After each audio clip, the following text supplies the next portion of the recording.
Hola, ¿qué tal? ¿Cómo están ustedes? Desde aquí del canal de TV del diario digital Conclusión, vamos a estar en otro capítulo, ya como para caracterizar, bueno, qué tiempos advienen, qué es lo que ha pasado, qué aspectos hay que destacar en el contexto de lo que es la pandemia, de qué manera se manejan los países centrales, cuál es el impacto que han ocasionado estas políticas a la par de la pandemia y de qué manera a veces los gobiernos en los países periféricos, donde nosotros vivimos, porque guarda, no se vaya a creer usted que usted está en un país central o en un país del primer mundo y que las cosas que le pasan, está mal que le pasen. Sí, tal vez está mal que le pasen, pero ¿sabe qué pasa? Cuando no se toman determinaciones en el sentido de independizar las políticas de algunas sugerencias o de algunas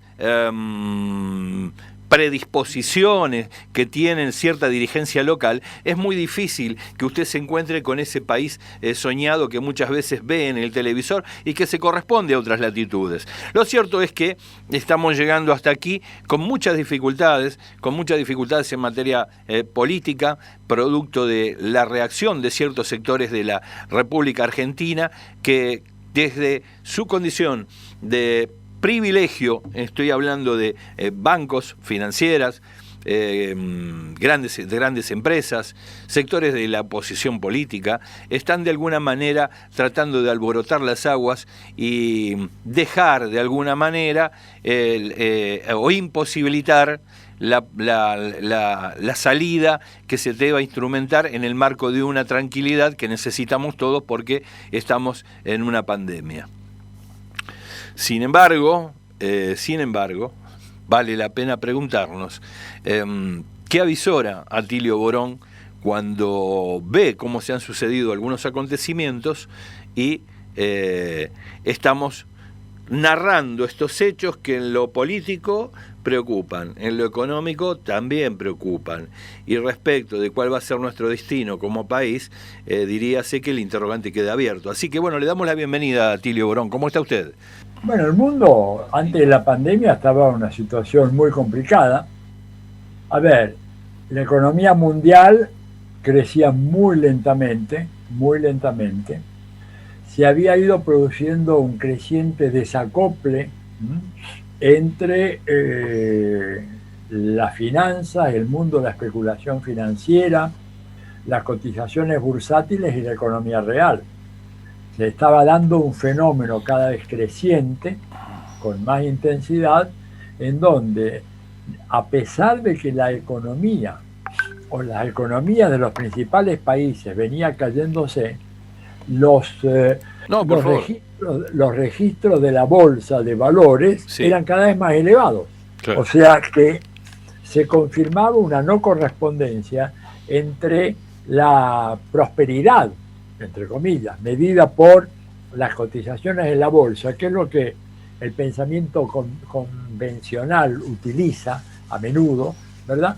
Y la economía real. O sea, crecía el desempleo, la economía real crecía muy lentamente y los valores de la bolsa se disparaban. Esto junto con una creciente desigualdad dentro de los países y entre los países. Este era el mundo anterior, y además un mundo erizado de guerras comerciales y amenazas de guerras de otro tipo, fundamentalmente producto de la desesperación de Estados Unidos, de su clase dominante y del gobierno, para enfrentar los nuevos actores que irrumpieron con fuerza en el sistema internacional, llámense China, Rusia y en menor medida la India.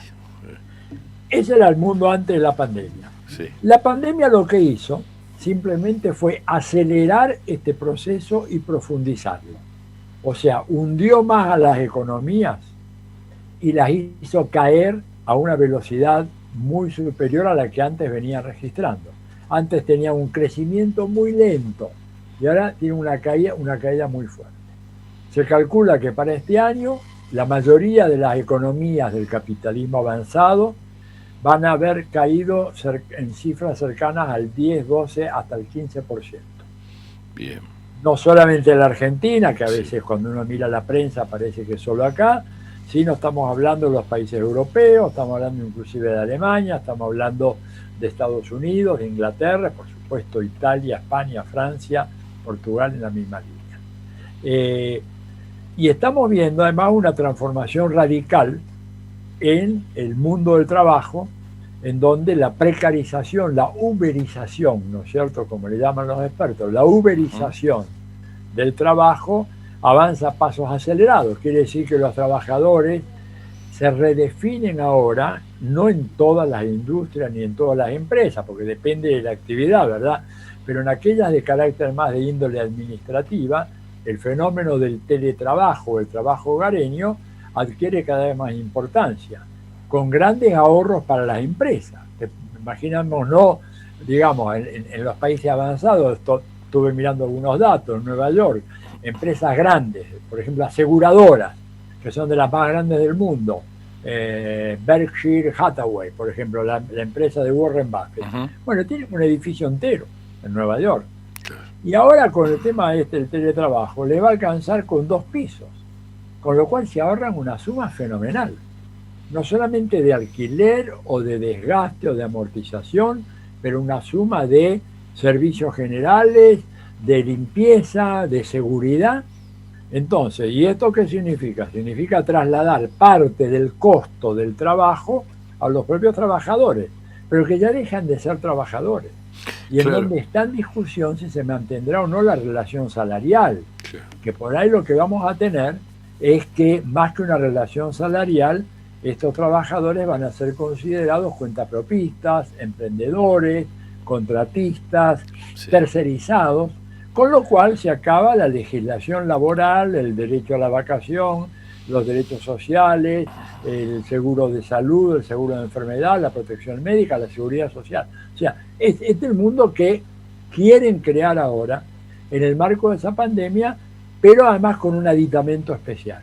Un mundo además en donde el Estado asume nuevos papeles, más importantes que antes, porque si hay un consenso muy claro entre los estrategas del capitalismo global, la gente de Davos, los que están planificando la reunión de enero del próximo año en Davos, es que los mercados han fracasado, textualmente lo dicen ellos, y lo que se requiere ahora es un capitalismo conducido por el Estado.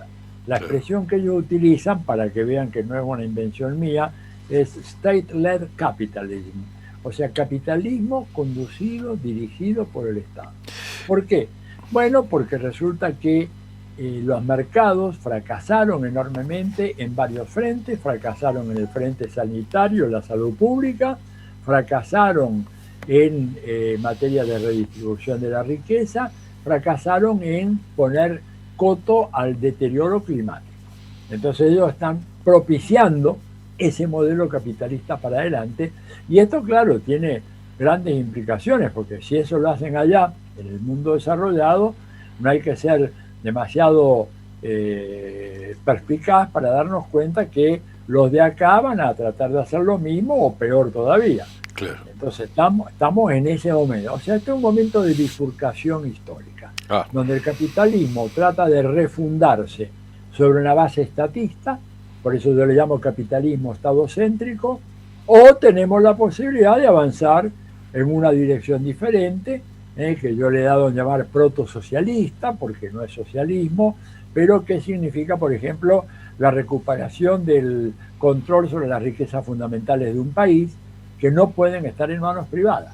Ahora, le quería preguntar a Tilio, esta suerte que parece ser de reedición que a nivel internacional se va haciendo, da como la sensación de que estamos en la salida de la Edad Media, después que un imperio se cayó, y estamos al borde de la creación de los nuevos estados nacionales.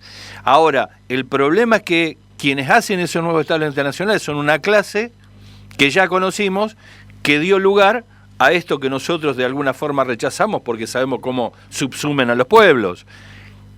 ¿Con qué herramientas le vamos nosotros a contestar a esto? Le vamos a contestar primero organizándonos. Yo creo que si ha habido un problema grave, por ejemplo, en la Argentina, ha sido la muy débil densidad organizativa que han tenido los sectores populares. Esto porque el sindicalismo tradicional está en crisis, no está organizado como debería estarlo, me parece a mí un dato muy significativo. Las coaliciones políticas han sido coaliciones en donde el énfasis fue puesto en lo meramente electoral y no en la organización de base. Entonces, digamos, cuando uno mira el pasado reciente, la derrota del kirchnerismo en el 2015, se debió fundamentalmente a que las tres patas que tenía el kirchnerismo en ese momento, el Frente para la Victoria, Unidos y Organizados y la Cámpora, carecían de organizaciones arraigadas en el suelo de la sociedad civil. Eran arreglos importantes, pero que se movían en la esfera de la vida política, lo cual está muy bien, esto no es condenable, pero sí lo es en la medida en que eso se desentiende de la necesidad de organizar abajo, porque esto es lo que le da sustentabilidad a cualquier proyecto de cambio. Si vos me preguntás, por ejemplo, ¿cómo no cae Maduro? ¿Cómo no cae Maduro? No, claro. Maduro no cae porque la herencia que dejó Chávez es una tremenda organización a nivel popular y además un acuerdo, una alianza entre Fuerzas Armadas populares, ¿no es cierto?, y de nacionalistas, en el mejor sentido de la palabra, y pueblo. ¿Por qué cayó Dilma? Precisamente porque el PT, enceguecido, deslumbrado por la mecánica electoral, pensó que bastaba con que la gente cada 2 años fuera a votar para tener capacidad de frenar a la contraofensiva de la derecha golpista. Y no pudieron hacerlo. Ahora, y es una gran lección para nosotros acá en la Argentina de hoy. Sí, claro. Estamos en medio de una contraofensiva golpista muy fuerte. Bueno, en ese sentido, por lo que usted nos dice, yo le quería preguntar, es decir, de qué manera hacer esa síntesis que requiere este momento político e histórico en un contexto de pandemia, cuando se necesita llevar adelante una idea que aglutine, como usted dice, pero que tenga política de masas detrás de un proyecto político, en un tiempo en el que están todos corriendo por distintos motivos, pero en un momento en donde las Fuerzas Armadas sacan un tuit haciendo una reivindicación del operativo Independencia, las policías rodean las casas de gobierno y los miembros de la oposición están llamando a una asamblea para destituir el gobierno.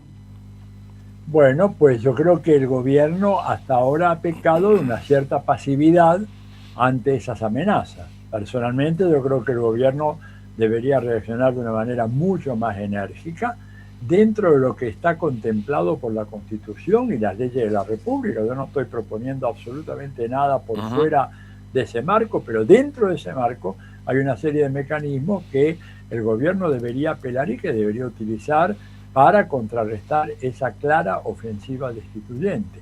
Creo que está actuando con una, no diría negligencia, porque no es negligencia la palabra, pero sí una especie de confianza excesiva en que la oposición finalmente va a aceptar las reglas del juego y que va a decir, bueno, decidiremos un posible recambio de este gobierno en el marco de las elecciones del 2023.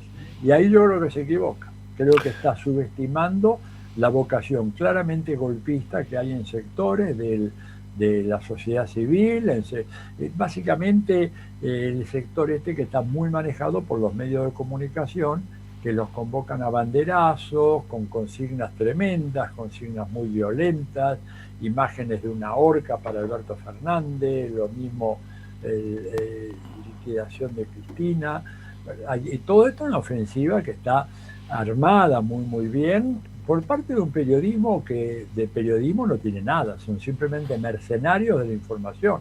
A ver, la gente que creyó y que divulgó durante años la noticia de que el culpable del accidente trágico de Once era el señor De Vido, y los que han dicho que la morsa era Aníbal Fernández, en ningún momento hicieron el menor ejercicio de autocrítica y retractación, lo cual es un caso absolutamente vergonzoso, que habla de la inmoralidad de todos esos pseudo periodistas, que lo que son simplemente operadores de prensa, pagos, mercenarios de la información y de la desinformación. Entonces, yo creo que el gobierno tiene que seguir el diálogo, pero junto con el diálogo tiene que ejercer, digamos, todas las atribuciones que tiene el Poder Ejecutivo para desmantelar esto antes de que sea demasiado tarde.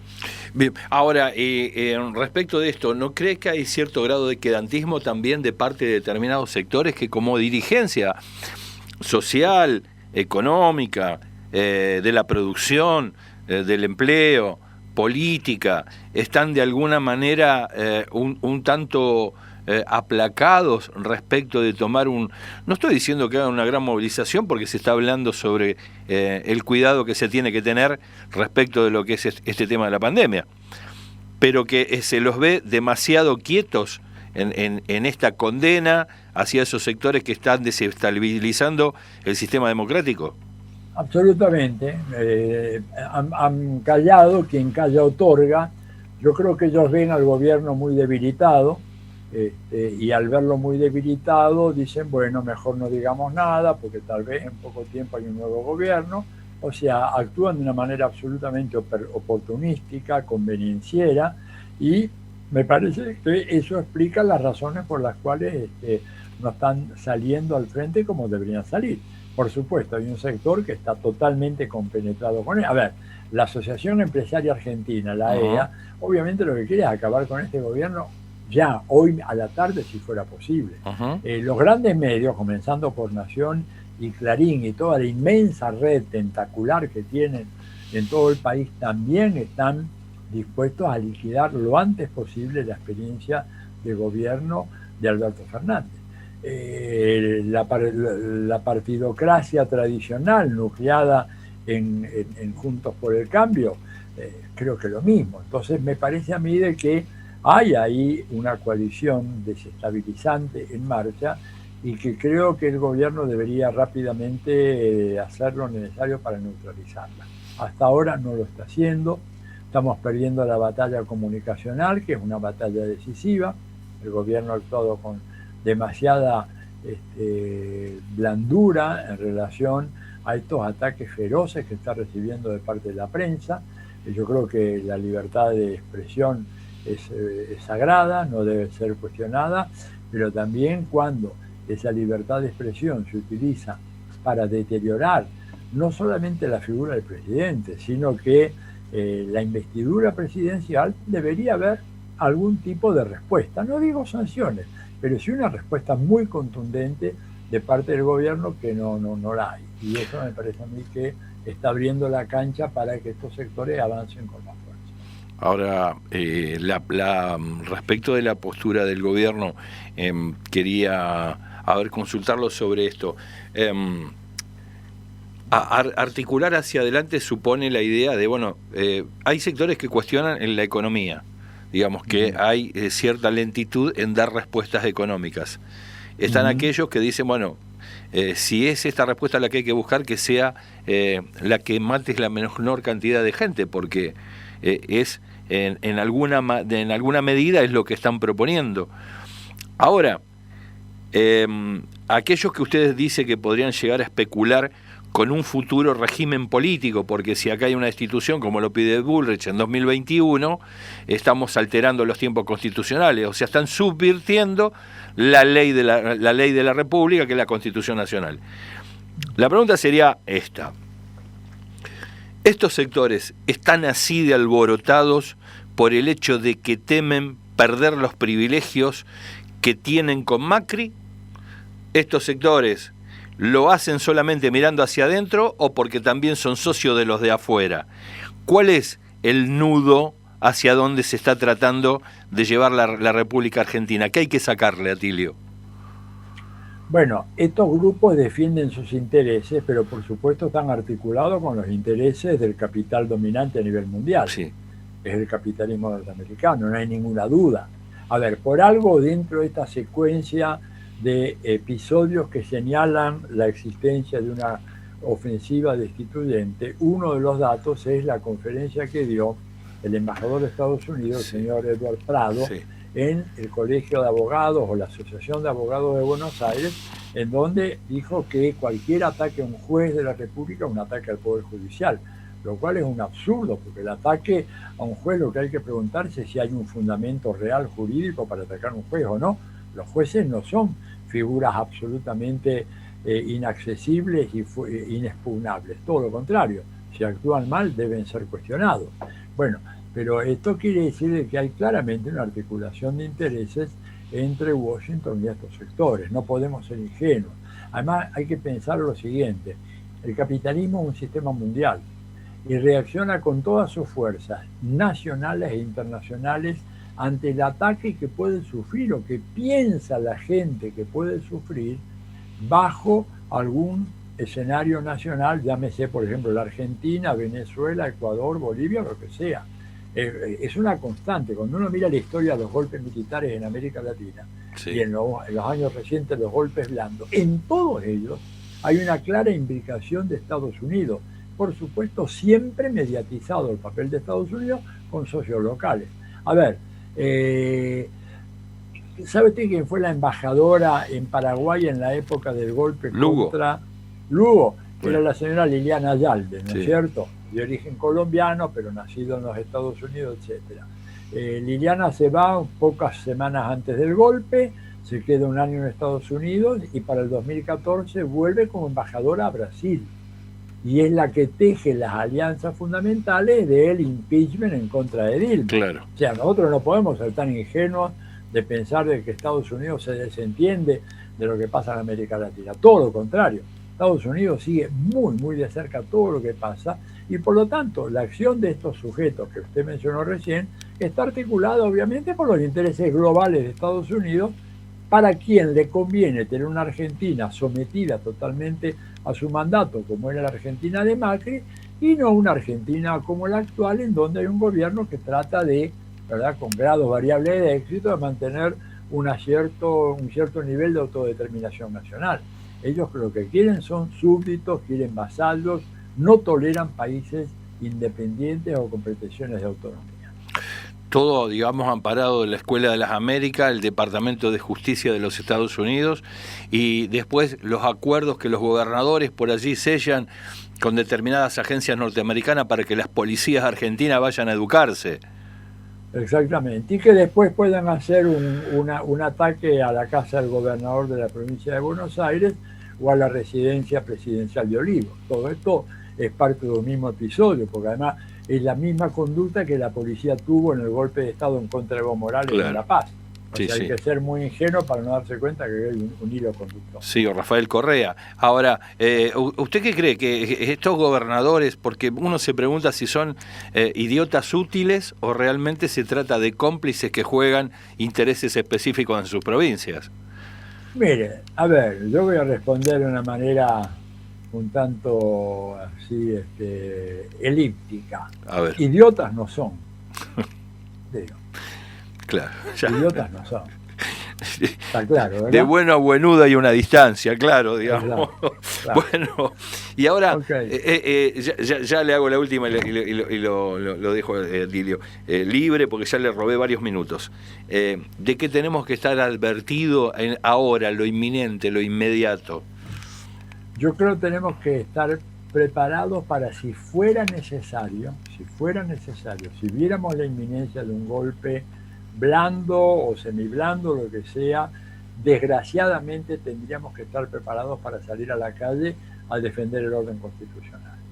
Perfecto. No lo propongo porque eso puede ser una catástrofe sanitaria. Pero esta gente está empujando, ¿no es cierto?, a los partidarios, a los que queremos, digamos, que siga el gobierno constitucional. Digamos, yo he apoyado a este gobierno, pero tengo muchas críticas también a este gobierno, ¿verdad? Y creo que son críticas sanas, críticas que están formuladas a partir del deseo de que le vaya bien, no de que le vaya mal, ¿verdad? Yo creo que el gobierno tiene que ser más duro en exigir la rápida aprobación del impuesto a la riqueza o al aporte, como le llamen, con todos esos nombres que solamente confunden, porque si no, este país va a ser inviable y el gobierno no va a poder contener el aluvión de gastos que se le viene encima para paliar la pandemia y para mantener, digamos, en sus hogares a gran parte de la población que tiene que salir si no se muere de hambre. Entonces, pero esas críticas van en la dirección de decir actúe bien y no váyanse, ¿no es cierto? Y son críticas bien intencionadas, que a veces algunos funcionarios entienden, otros no. La mayoría lo entiende, ¿no es cierto? Pero creo que hay que insistir. La mejor manera de ayudar es decir, para dónde estás yendo mal. Digo, a un amigo uno no le dice, no se calla cuando ve que se encamina hacia el abismo. Dice, che, claro, cuidado porque te podés derrumbar, ¿no es cierto? Bueno, esta es un poco mi función. Así que yo creo que tenemos que estar preparados para, eventualmente, si vemos que esta gente ya se lanza con todo, bueno, pues tendremos que salir, y la gente va a salir sola, va a salir a defender este gobierno sola, aunque no la convoque. Perfecto, desde ya yo le quiero agradecer mucho su tiempo, Atilio, y esta oportunidad que nos da de hablar con usted. Seguramente la Argentina justificará, y como siempre lo ha hecho a lo largo de toda su historia, de que estemos hablando en otra oportunidad. Con todo gusto, será un placer, así que muchas gracias por la entrevista. No, por favor, a usted por su tiempo, Atilio. Bueno, acabamos de escuchar a Atilio Borón, quien es sociólogo, politólogo, además es doctor en Ciencias Políticas de la Universidad de Harvard, quien nos ha estado compartiendo su visión respecto de lo que son los momentos, cómo fue la previa a la pandemia, el mientras tanto, y cómo la pospandemia de alguna manera va trayendo algunos datos que son preocupantes en el orden internacional respecto de algunos temas vinculados con lo que es la economía, la necesidad de dar respuestas a la crisis a través de los estados, entender que en ese contexto de estados hay quienes ya se están preparando para, a través de movimientos denominados de derecha, como para poder cubrir lo que más se pueda el territorio, o digamos el occidente, en donde se tratan de afianzar para, de alguna forma, hacer prevalecer sus intereses políticos y económicos. No está al margen la República Argentina, lógicamente, un país que viene siendo dependiente desde muchas décadas y que es una situación que nos atraviesa a lo largo de toda la historia, porque desde el dominio español pasamos al de Inglaterra y el de allí al de Estados Unidos. Acá no nos damos así porque echamos a todos, digamos, sino más bien porque todos se han quedado. Y cuando digo todos se han quedado, estoy hablando de Gran Bretaña, la Gran Bretaña, y de los Estados Unidos, que tienen intereses específicos en la región, en la República Argentina, y que actúan con sus socios locales tratando de resguardar sus propios intereses porque son socios. Entonces no nos podemos apartar de esta mirada, porque es lo único que explica que esta vocación, ¿no?, del cumplimiento de todas estas metas de estas personas que se hacen llamar así dirigentes políticos, pero que nada más y nada menos son los gerentes de políticas extrañas o ajenas a los intereses de nuestro país, en la cual a mí ya me gustaría pensar y preguntarle a Mauricio Macri cuándo va a pedirle a Inglaterra que le devuelva las toneladas de oro que le envió. ¿Quién se llevó ese oro y por qué? ¿Por qué lo entregaron? Mire, respuestas no hay. Después, algunos de los seguidores de este partido político nos dicen que defienden la República. Es raro, nos gustaría que nos cuenten también por qué pasó lo que pasó, o qué se está defendiendo. Bueno, pero son interrogantes que son cientos los que uno se hace cuando ve cuáles son las medidas de los gobiernos neoliberales, ¿no? Así que, bueno, desde acá, desde el Diario Digital, en su canal de TV, tanto Sebastián Moreno como Aldo Batizaco te dicen que nos vemos en el próximo capítulo.